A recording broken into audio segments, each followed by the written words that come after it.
Well, good morning, folks. This is Nick Randall with Western Marketing, just after the top of the hour here. And I want to thank everybody for taking time out of their schedules. Today, we're going to be talking about AIG. So, AIG has been a long-standing partner with Western Marketing. Worked with these guys for forever.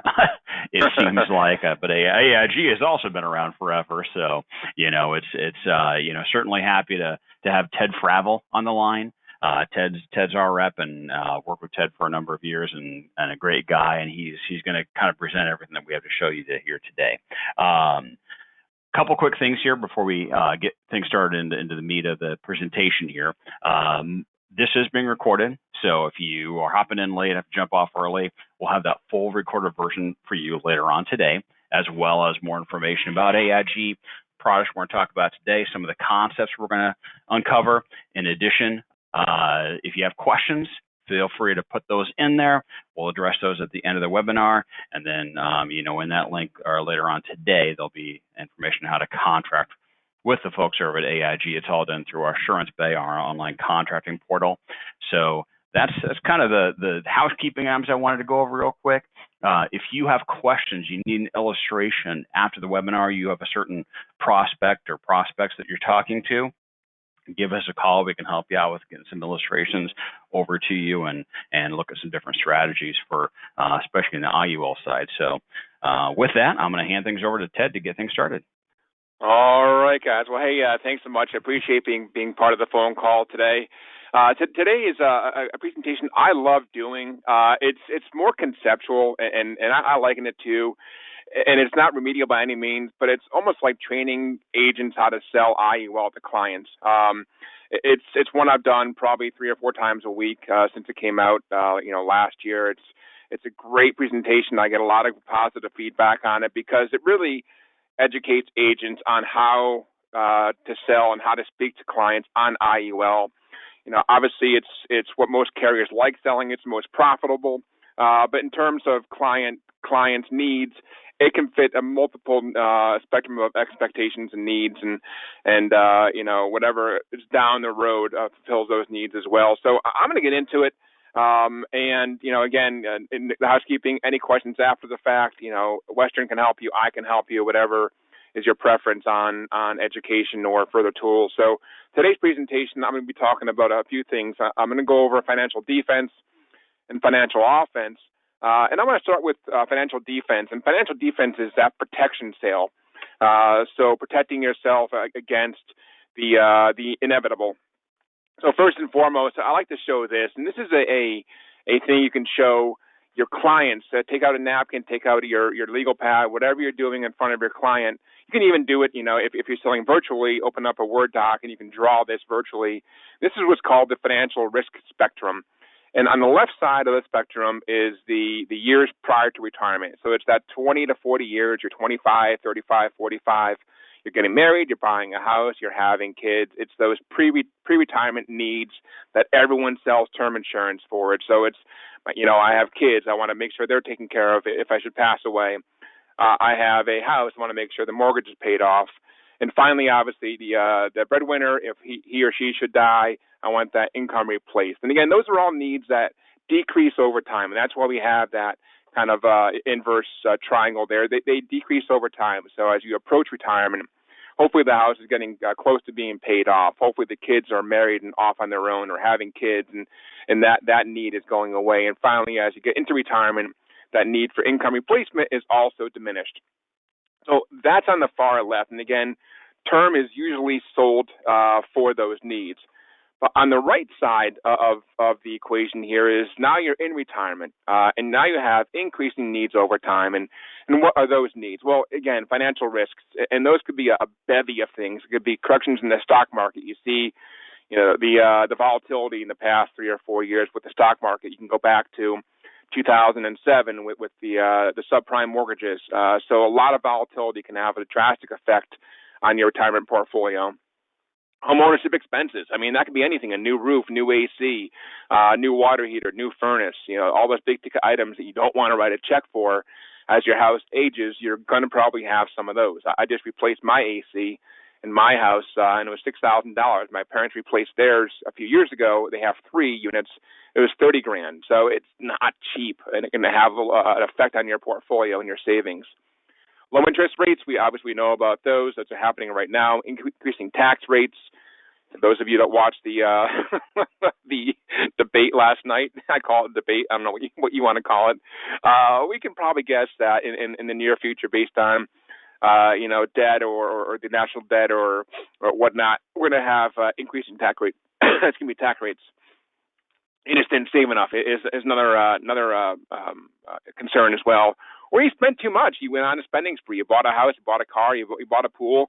You went on a year-long vacation. You just spent too much. More into it, healthcare costs. You get older, obviously, that raises more concerns for getting sick. And finally, the Social Security income. When one spouse dies, you have that reduced Social Security. So again, on the left-hand side, it's the if you die, and on the right-hand side is, we have it here as the when you die, but it's also the when you don't die. It's, again, that income protection as well, the asset protection, the portfolio protection that you want to have in case you don't die or in case you do get sick. All right, so getting into it again, this is a slide I'm not going to go into our chronic benefits. Just so you know that I work on the Partners Group side of AIG. We do have a separate distribution channel called Brokerage. On my side, we have what's called the Inherent Living Benefits. They come with your contract. So for all of our term, IUL, and GUL contracts, it does come and is issued with a chronic, critical, and terminal illness. It's part of the contract, no additional cost. So those are very topical. So if you're selling National Life or Anaco or North American, Transamerica, those carriers that have these living benefits, we have them as well. We also have in our products, on the perm products, we also have a paid-for version of our chronic rider that you can add to it. Again, I'm not going to go into the details. I'm not going to go into the specs. It's not an important part of the conversation. But a lot of the examples I'm showing today is showing with this rider on there. So I'm going to skip over this and get into the actual IUL part. I just saved you guys 5 minutes. All right, so minimum funded. And again, this is, a concept of minimum funded versus maximum funded. And minimum funded is traditionally associated with a protection sale. You don't want to pay above and beyond the cost of insurance, the expenses, the monthly charges. Basically, you're paying for a legacy policy. So you're paying strictly for either a guarantee or a cash value of 0 at 121. Your idea is not to build enough cash value for income. Your idea is for a legacy sale. So you're not going to build up much cash. You're paying for a lot of true life insurance and not anything above those expenses or guarantees. Conversely, though, again, we'll get into it in the second part of the presentation, is that max funded scenario. So the idea here is, yes, you want to pay for all those expenses and charges and monthly admin fees, but you also want to maximize and pay above and beyond the cost of true life insurance, and that's the idea of max funding for cash accumulation. And traditionally, at a certain point, you're going to reach corridor. It's going to push up that death benefit along the way. So again, I like to include some examples you can talk to and engage your client in conversation. And again, this is a fun thing. You can just bring up this slide. It's not really client friendly, but you can bring it up and just ask them a question. If you had an asset in the open market that started at $100,000, any S&P open market, whatever stock market, whatever you're in the open market without the benefits of caps and floors, if you had $100,000 and it went up 10% 1 year, then down 10% the next, and up 10%, and down 10%, would you be back at $100,000 after 10 years? And 10 years ago, if you asked me this, I would have said, well, yeah, math says you would be. And the answer is, you're not. You're actually at $95,000 if you're up 10, down 10, up 10, down 10 every year for 10 years.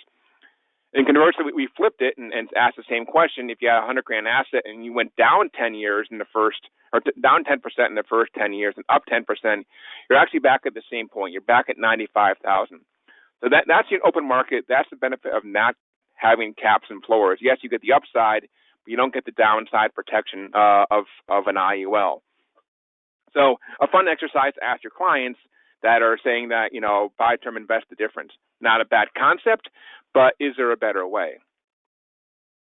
All right, so then we apply the caps and the floors. So again, with caps and floors in an IUL, if you're not familiar, you reset every single year. You're locking your gains every year in that policy. So if it goes down, you're not going to lose money based on performance of the market. You're going to get a zero for that year. So great example is then we have the ladder here. We in the first year we go up 10%. We lock in our gains. Next year it goes down 10%, but we're not going to lose money based on the floor of zero. So in that year two, we're going to get a zero for that year. We're not going to lose money based on the performance of the market. I say that because I get called out every presentation I do is that, well, Ted, you'll still lose money for the charges and the expenses and everything else. Yes. If you get a zero return in 1 year, we'll still take out the charges of the policy, but you're not going to lose any part of your asset based on performance. So again, up 10, down 10, with caps and floors, you're at now $61,000 or $161 versus $95. You have a net gain of about $70,000. So again, you can go through that with your clients. It's a fun exercise to go through. Now we're going to get into death benefit focused IUL. And again, this is a protection sale. This is a known amount that the client has a need for. But I want to show you what happens between a small, medium, and large contribution. And this is kind of the idea that small contribution differences can mean large differences in outcome. So again, we have a known amount here. We have a male age 30. He's preferred non. He knows he needs $400K. He's got a kid. He's got a house. He's got a wife. He knows he needs $400,000. So we're not going to overfund this right now. We're going to show him three scenarios, though. We're going to show him, first of all, paying premiums to age 65, so 35 years. And the current max illustrative rate right now in our policy is $734. I'm going to stop there and just caution you guys, in case you don't know, with IUL, the market is changing entirely on November 25th. Everything is changing. All the rules are changing, game changing. AG 49A is coming out for all carriers to follow. Our product will be affected by max illustrative rates. Other carriers that are in the space who have multipliers, they can no longer show the effects of a multiplier in a illustration. So, the carriers that have them, I can't say them out loud, but every carrier that has a multiplier that tacks on additional percentage points to a return, they can no longer show those. So it's going to be a much level playing field in 2 months. So to be aware of that, if you want to have questions on that offline, you can always give me a shout. So right now, our max illustrative rate is $734. We're going to show them three scenarios. We're going to show them a minimum funded policy, so 0 at $121. We're going to show them a max premium, so guideline premium for that $400K for 35 years. And finally, right smack dab in the center, so right in between the minimum and the maximum premiums. And so what happens here? So a lot of writing on here. Don't worry, I can get this to you. So don't sit there writing feverishly. So that minimum funded policy to carry to 121 and have 0 of cash value at 121 is $160 a month. Cumulative premiums over 35 years is $67,000. Accumulation is $141, so not horrible at age 65. And if he wanted to, again, age 65, his legacy needs are no longer needed. If he wanted to, he can take out $14,000 a year for 20 years. So not a horrible story. With a minimum funded, he's getting some good accumulation. Cut to the center though, for $70 more a month, now we have $97,000 of cum premiums. At age 65, we've doubled our assets, so now we have $280,000 of cash. Again, if he wanted to, he can take out $30,000 every year for 20 years. And finally, on the far right-hand side, so $140 more a month than the minimum funded scenario. Now we have cumulative premiums of $126. We have cash growth to $415, and now we have an income of $45K for 20 years. So $140 more a month can be a difference between $30,000 a year for 20 years. That's a big difference, and a great story for a protection sale. The what ifs. So again, I like this slide only because it shows the minimum funded differences between a max funded and that small contribution differences, and have a drastic different outcome on income. All right, so moving along here, and again, more focused on protection sales. And this is a great conversation for agents that are selling GUL and can't get over that hurdle of a protection IUL sale. Now, again, if you're selling GUL, you've probably noticed a lot of carriers exiting the market. It's getting very expensive. low interest rate environment, cost of reserves. It's super expensive right now to have a GUL on the books. We have it. We're committed to it. We're not getting out of the market, at least as of 11:15 this morning. We're still in this market. So we have a great product on the shelf, but with all the reprices right now that's going on with GUL, I want to show you an example comparing the two using the same exact premium of what happens and the flexibility that it offers on a protection IUL. So again, this is a known amount. We have our guaranteed UL. I'm going to guarantee it to 100, and I'm going to run our protection IUL at a 5.74 rate of return. In this example, unfortunately, for those females on the phone, these are all male examples. I didn't make this slide, so if you have a problem, please contact our marketing and compliance area. All death benefits start off with a level DB of 500K, and all premiums are on EFT. And then what I'm going to do is, again, I'm going to take that GUL premium that solves at 100 on a monthly mode and plug into that same premium into my protection IUL to see if you can get over that conversation of the guarantees. So here, again, a lot of numbers, guys. I'm not going to go through this in fine detail. Again, you'll have this. You can review it yourself. But let's look at age 30. Male age 30, monthly premium to guarantee it to 100 is $297. We have guaranteed to 100, and target is $2,500. The IUL premium, again, I plugged in that same premium. I'm giving you a guarantee to 121. So because of our GUL reprice, I'm giving you 21 more years of guarantee on our protection IUL. Targets are the exact same. Cash value obviously is going to be higher on the IUL. Now get down to age 85 on the male age 30. We now have that benefit because it hit corridor of $1.2 million. The GUL is still at 500K. Age 101, the GUL, oh my God, well, you didn't die, so you have no policy because we only have a guarantee to 100. The IUL, now we have death benefit of $3.1 million. A great option for your client. I'm going to move over to age 50 just for the sake of time because this is where I can help you with the conversation is on that guarantee. So the guarantee premium is going to be the same, $517. But what happens is now, because we're getting a little older, I can't guarantee it to 121. I have a guarantee of 95. Target is better. We still have that same cash value story. We still have that same death benefit corridor story. But the focus is going to go right back to the age 95 guarantee versus the 100 guarantee. Now, we have a whole presentation that is actually set up for this conversation.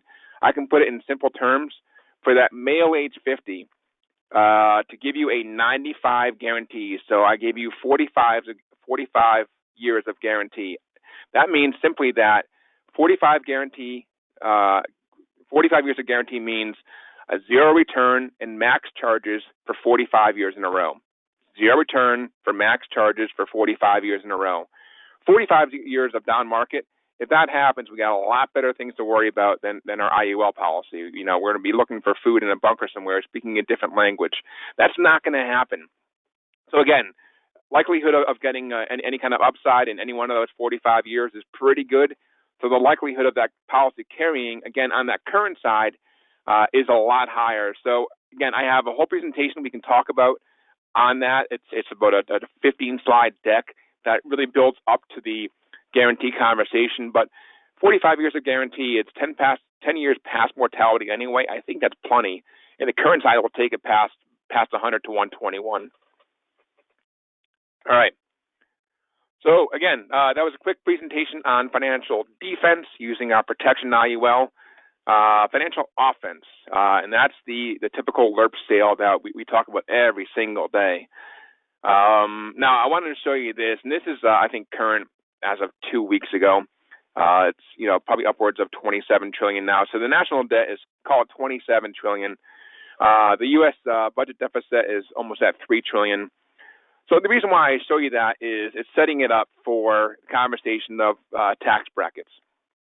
So before I do that, I put this in here. We have a PDF on this, and it just talks about when assets are taxed. Taxed now is the CDs, money markets, mutual funds, savings accounts. We get those every year from our banks. Tax later is the qualified plans, and then tax never. And I don't like that. I've asked our our marketing department to change that, because tax never is a little misleading. I would say after-tax dollars is used for Roth IRAs and cash value life insurance. So it's after-tax dollars. So again, engaging your client, you can ask them this, and this is almost a loaded trick question, but you can ask them, do you want to be in a lower tax bracket at retirement? And the answer is, well, probably yeah, but there's only 3 ways you can do that in a lower tax bracket. One, the IRS reduces overall tax rates. Based on what I'm hearing last night and where the government's going, and or increasing tax rates to cover the national debt, that's not going to happen. We're going to have higher tax rates, probably mid 25, 26, probably. Live on less income. Who wants to do that? Who wants to go from living on $200,000 a year to $100,000 a year? Nobody wants to live on less. They want to maintain their lifestyle into retirement. And finally, generate as much tax-free income as possible. And that sounds like a lot of fun. So you can opt out of the statistic at this point, and you can choose. You can actually choose number 3. So how do you do that? And again, client engagement. We usually have this on a napkin sale, and you can do just that. It is literally a cocktail napkin sale where you can take out a sheet of paper or a cocktail napkin wherever you are and write down the $5, $10, and $20. And the $5 represents the contribution phase of your retirement plan. The $10 represents the accumulation phase of your retirement plan, and the $20 represents the distribution phase. So we call it the CAD sale. I'm going to go back. We call it the CAD sale. So contribution, accumulation, and distribution. Now, again, the bad news is you got to pay taxes on one of these 3. You're not going to get away with not paying taxes. But the good news is you get to choose which one. So you, Mr. Client, which one do you want to be taxed at? And, unless they're, made of money and they don't care, they're going to circle number 5. Right? So they want to be taxed on the accumulation phase. But where's the bulk of their assets invested? And chances are pretty good, unless they're really super savvy, chances are pretty good they have a lot of qualified money in qualified plan and are going to be taxed at the distribution phase, right? So wouldn't it make a lot more sense to diversify your portfolio and maybe consider, a 401k and an IUL policy? I mean, I do that. I do the max contributions that I can, the max match. And then I have a IUL policy too. So it's not rocket science, but you have to be educated. And clients don't know that they can generate tax-free income unless you're telling them. So again, the strategy is pretty simple. And why IUL? It not only does it have the tax-free income that we're talking about here, but it's self-completing at the owner's death. Someone's getting the money at some point. There's no set limits on contributions. There's no pre-age 59.5 penalty tax or income tax. You can catch on missed contributions. Again, it's flexible. If you don't want to pay 1 year or pay less 1 year than pay more the next, you can do that with an IUL. No RMDs for owners, no RMDs for beneficiaries. And the beauty of it all is that you get the upside performance without the downside market risk. So all these things, and again, what I do when I'm doing an email with the illustrations and the client is on a fence with an IUL and doesn't really know about it, or a CPA is involved and they really want to know what you're doing with their client's money, I include a snapshot of this right here and say, here's your client's plan. Not only does it include the tax-free income, but also includes all this other stuff as well. So we have a case study here, and this is a LERP sale. And this is a live case I'm working on, and actually the guy is putting in a lot more. The premium that I'm working on is $1.5 million. He's loaded, but I brought it down a little bit to be more realistic for a sale that we see every day here. So the guy's an attorney. He's making some good coin. He's making $400,000 a year. He wants to target retirement age 67, and what he wants to do is he wants to put 10% of his W-2 income somewhere, invest it somewhere to grow for income at a later date. So this guy's pretty smart. He's going to do the max contributions to his 401k, but again, he wants to contribute $40K. He's got a shortfall of $22K that he wants to put somewhere. Here's about the IUL policy, likes the idea, so here's what we're going to do. We're going to use our max accumulator IUL plus. Initial death benefit. We're doing a LERP sale here. So this is the traditional increasing DB, levelize the DB after contributions. We're going to actually drop the face amount to maximize cash value. So this is a traditional LERP sale we do every day to maximize cash and maximize income. Initial face is $671,000. We're going to use the same illustrative rate as we did in the prior example. We're going to pay premiums for 27 years, and then we're going to take out income for 25 years. And the last one, actually, I actually went more conservative on this. A lot of our financial advisors have limitations or restrictions on what they can show for cash value, and a lot of it is 25% at 100. It depends on what institution you're in. So I actually endowed it at 100, which is out of the norm. The typical thing is to do $1,000 at 121, but I wanted to keep it conservative. So anyway, here's the CAD sales. So over 27 years, we put in almost $600,000. It grew to 1.7. At age 67, he can now take out $172,000 in income over 25 years. That's $4.3 million in income with only $594,000 in. And by the way, you only pay taxes on the contribution phase because it's all after-tax money. All right. So this is target audiences here. Again, I wish our folks would change this. I think IUL's for everybody, to be honest. If they want to maximize tax-free income, that sale obviously is a high net worth client. So we're showing high net worth clients here, but it can be for anybody that wants to maximize tax-free income. So anybody plus doctors, dentists, attorneys, CPAs, chiropractors, veterinarians, business owners, high-income executives, stay-at-home moms. That's a great idea as well. Stay-at-home moms can benefit from this as well, or stay-at-home dads, I guess, to be PC. I'm sorry. All right, so let's talk about retirement income. And this is every carrier has this, guys. It's probably no secret that every carrier comes out with the sequence of returns sale. So I'm going to go into our own version of it to show you some examples of with and without caps, and also caps and floors on an IUL policy. So these are actual returns from 2001 to 2010 in the market. So in this example, we have $1 million asset, and what we want to do is we want to take out $100,000 a year every year for retirement. So again, open market, no caps, no floors, $1 million asset. In the forward returns, we have $100,000 out, but we had a great year. So our asset actually is net positive after year one.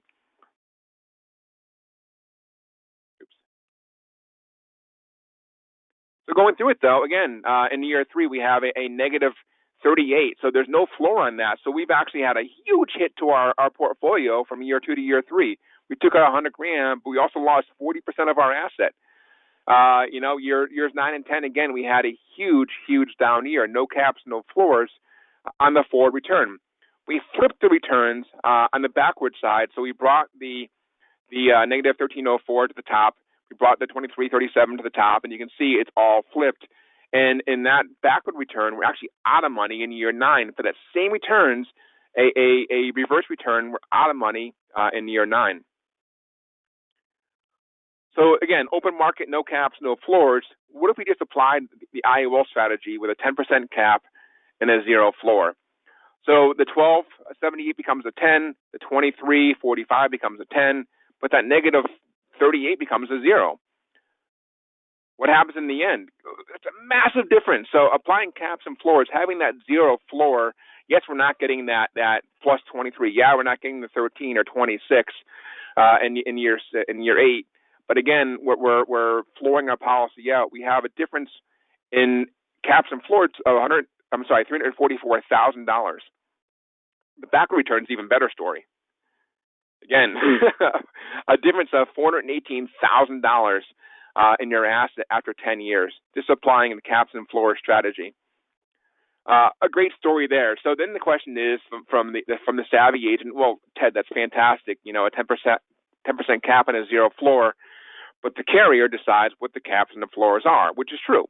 So I want to ask you a question then. If you had the option of having an IUL policy with a 2% cap and a 0 floor, or again, the benefit of the open market with no caps, no floors, which one would you choose?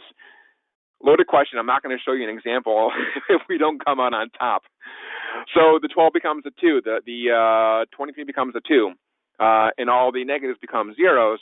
At the end of 10 years, we have a net positive of $18,000, having a 2% cap and a 0 floor. We're still ahead of the game by 18 grand. On the backward return, we're ahead of the game by 200 grand. That's a huge difference. So again, listen, I have money in the market. I'm diverse, but I know, a diverse portfolio is needed, and this is a prime example of that. So, all right. Getting on to some ideas here. So we do have a NonMed program. This is expanding in a month or a month and a half, I guess November something, a month and a half for sure. So right now, our NonMed program is on our Max Accum. Right now, it is issue ages 0 to 50. That's not going to change. We have classes from Preferred Plus down to Table E. That's not going to change. But our death benefit right now is 1 penny shy of 500K. That is going to change. In November, we're going to have a NonMed program up to $1 million on this product. Q1 of next year, we're going to be adding our protection IUL for the same parameters up to $1 million. And the way ours works is simple. We have an iGo app. The client, you would hop on, fill out the Part A with your client. Today, you can actually fill out the Part B with them. In 2 months, that's going to change. The Part B has to be done by a vendor, so there's going to be an interview. But again, it's a simple process. Part A, NonMed. Part B, all the state forms, signed illustration. Client E signs, it comes to us. We have a program where it's no labs, no fluids, no parameds, no APSs, no EKGs, nothing. We'll data enter it, and we'll offer you, we'll come up with an offer anywhere from 4 to 8 business days. I had actually one, and this is crazy. I had one yesterday that was 4 hours. It went through that fast. So it is not accept or reject. It is Preferred Plus down to Table E, but it is not a guaranteed issue. Just be aware of that. Now, I can tell you that our application to issue ratio is around 70%. So it's called a take rate. It is around 70% right now. So we have 9,000 apps in the last 2 years. We've offered and issued on 70% of them. I can tell you this is that, competitively speaking, I know our competition in this same market is nowhere near that. They're sitting around 35 or 40%. We're at 70% take rate on our IUL NonMed program. That's a massive difference. And again, it's right now it's a fast process. So just be aware of that. It is changing in a month and a half or 2 months. You can also add our chronic rider to it. It's again that paid for version of it. But don't forget, our quality of life products come with those inherent riders. They do come with living benefits already. But you can add for that paid for version of the chronic rider. All right, so wrapping up here, I want to show you just a couple examples of what that might look like. And I wanted to, and this will change in November, but these are the max premiums that you can get into this policy without going over that 500K mark. So let's split the difference here and do a male age 35 Preferred Plus. So right now you can get just over $1,100 a month into this contract without going over that 500K limit. So $1,100 in for that male age 35, 30 pay, you can get $204,000 out of that contract at age 65. Okay, and we have a PDF sales idea similar. It's called NonMed on a Budget, but this gives you an idea of what you can get in and what comes out on the backside based on a 7.34 return. Now, this one we were happy enough to include females in this, and again, female age 35, we can get in $940 a month, and on the backside we can get out $171,000 out of the contract. So again, gives you a good idea if you're sitting with your client what you can get in and the income on the backside. So wrapping up here, guys, I'm about 2 minutes over. But again, the IUL can provide financial security. It provides financial defense through protection IUL, provides financial offense through accumulation IUL. That slide where we showed the small differences in contribution can make large differences in income, in cash value. Obviously, it's a tax-diverse strategy for that tax-free income. Beauty of it all is it eliminates the downside market risk. and you can use IUL to help your clients prepare for what they expect to happen and for what they don't. So that's kind of it for my remarks and comments. Any questions at all for me? Right. Yeah. Ted, great presentation. And I think this is kind of a unique concept to show people, because this is something we don't see every day, but some different sales points and some different marketing ideas that we can use when we're working with clients to kind of push them over the hump. Yep. And some questions did come in. Really, it was on crediting. So, sometimes I deal with a lot of folks who maybe dealt with whole life, for a number of years. And so they're used to, combating an IUL sale, saying these aren't realistic numbers. Mm-hmm. Well, you alluded to AG 49A coming out here in November, and we're about the 5-year mark from AG 49, the first version of that coming out. That was September 1st of 2015. That's when that came out. But that changed IULs dramatically, because we couldn't, you think about the old days, Ted, when we could illustrate 10, 11, 12, whatever, percent on an IUL. Today we're capped because of AG 49, that base says you can only illustrate at a max cap rate. Do you have, I didn't see it in this presentation, but do you have like the 20-year history showing that cap? Yeah, we do. I can get that to you. The history of the caps and the floors. I can show that to you. I don't have it handy, but I can get that to you for sure. Just the history there. And you're right. I do come across a lot of whole life agents, and the question is, okay, what are the costs and the charges of the whole life? Do they actually disclose those to you? What happens on the income when you take income out? Do you have to keep on making contributions or premiums? Obviously dividends aren't guaranteed either. Those are going down every year as well, historically speaking. So yeah, we actually do have a quasi presentation that I can do as well, that pits IUL up against whole life, just to have a conversation. And the reason why, just so you know, in case your agents are not aware, the reason why we're going through this AG 49A iteration is because other carriers skirted the AG 49 rules and came out with these multipliers of 170%, 150%, 110%, 120%, 70%. So all these carriers came out with these multipliers skirting the illustrative rate that you see in the policy, which led to false expectations. And in essence, actually, a lot of the carriers in the first versions of those policies didn't disclose charges of those multipliers. So that's why we're in this mess now that we're in.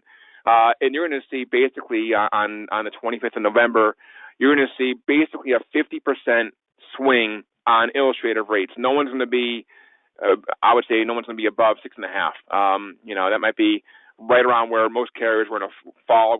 I think our max will be 604. But there's going to be only a 50 basis point swing between all carriers of their illustrative rate, and that's going to show you guys, everybody, of what the true cost of their product is. And that's why I'm actually looking forward to it, because we're actually going to be looking pretty dang good. Ours has always been a transparent, low-cost product. We've maintained that conservative view, and yes, we lost a lot of market share to the carriers that have these multipliers, but just maintaining that level playing field and maintaining that transparent, low-cost policy all these years, we're going to come out on top. Those carriers that have those multipliers, they're going to go to the end of the pack now on cash and income. It's pretty exciting stuff, actually. Right. Certainly, and I think when we look at caps and rates and illustrator rates, think about the past 20 years in the market. I mean, the past 20 years has taught us a lot about market volatility. The previous 20 years maybe did not quite as well, where we're kind of seeing just a constant uptick in the market. But, we've had a lot of that's happened over the past 20 years, the dot-com bubble, 9/11, the financial crisis, COVID here this year, obviously. So we've seen a lot of volatility, and that takes it all into account. So we're illustrating numbers that are really realistic, and they're not, too far-fetched from reality. And so I get that a lot from a lot of different folks. And so certainly, we can kind of help give you some numbers and some presentations that kind of helps put that a little bit more into perspective. Another question that came in on those different illustrations that you put out there, those different numbers you put out there, the male and female, was that on a $400,000 death benefit? No, it was basically, and someone took the time of going in manually and solving for the max. The premium for basically $499,999,999. So it's basically whatever's just shy of 500K. Okay. You mean hang on. Let me go back into the slide. Yep. Golly, you know what? Maybe I'll do it this way. You mean this slide right here? Yep, these ones. Yeah. So someone went in and solved for the $499,999 or close enough to it, where it's not going over 500K. So it's that premium. And don't forget, I didn't mention this, but these can all start 1 penny shy of 500K and do increasing face. But as long as it's beneath the 500K day one, we can take it. Perfect. All right. So there we go. That answers that question. And I think that answers all the questions. Certainly when I send out the information this afternoon, folks, Ted, if you could send me that whole life versus IUL kind of comparison. So we have that. And then, let's throw in a sample illustration too, to kind of show somebody the actual tabular detail in there to kind of give people a little bit more, folks a little bit more perspective of the IUL and how it works. So that we can kind of break it down. And certainly our office is open for questions. Give us a call. We're certainly happy to break down everything and kind of show you everything that, the big PowerPoints to hit on within an IUL presentation. So, with that, just if folks were coming in late, a couple of housekeeping items I touched on in the beginning. This is recorded, so you have that entire recorded version sent to you later this afternoon. Contracting, more about AIG, and some of the stuff that we went over here today in this very valuable webinar. So, Ted, appreciate your time and especially everybody on the webinar as well, taking time out of your schedules to learn about AIG and their IUL products, which are very compelling products. And certainly, I think they value a lot for folks who are looking to accumulate some of this tax-free income. And as Ted said earlier, talk about taxes. I don't think anybody believes that taxes are going down anytime in the next 20, 30 years. So, nope. That's a good point to make. And to obviously, when we're working with the folks, I always ask them the question, do you think taxes are going to go up or go down in the future? Never one person has said they're going to go down. So certainly that's another point to bring up when we're talking about income on IULs. So thanks, everybody, for your time. And Ted, great presentation. We definitely appreciate that. And certainly give us a call here at Western Marketing, 800-852-7152. And that's about it. But enjoy the rest of your day and take care, everybody. Thanks, Larry. Appreciate it.